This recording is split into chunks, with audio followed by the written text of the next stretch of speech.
Today's video is brought to you by Invest Social.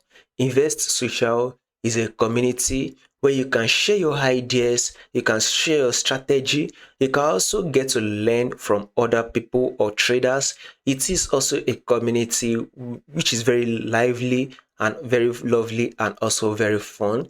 It is a community that has a section for any financial markets you can possibly think of or you trade, be it the Forex market, the stocks market, the commodities market, the also indices market, or also the crypto market. It has a section for every of these.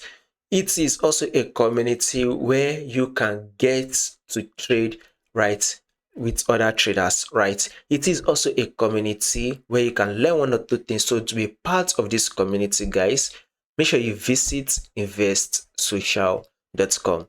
This is the trend on GBPJPY. We are in an uptrend move.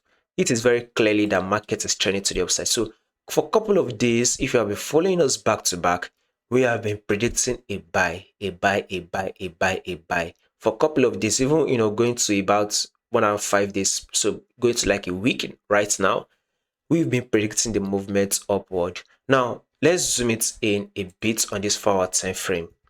If this is your high, markets push up to form a new high. This is a pullback, which is an higher low.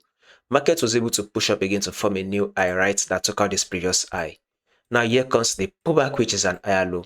So with this pullback, which is an higher low, right, that the market has given us, we have to expect market to give us one more push up that will clear this high.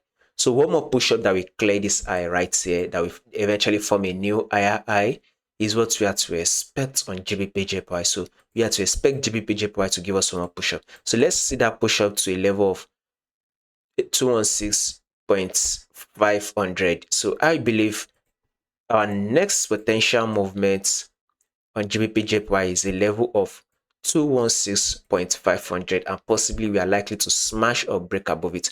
Whatever market we do, I'll make sure I do the updates and let you guys know. So if you find this video very helpful, make sure you visit Invest Social to stay updated.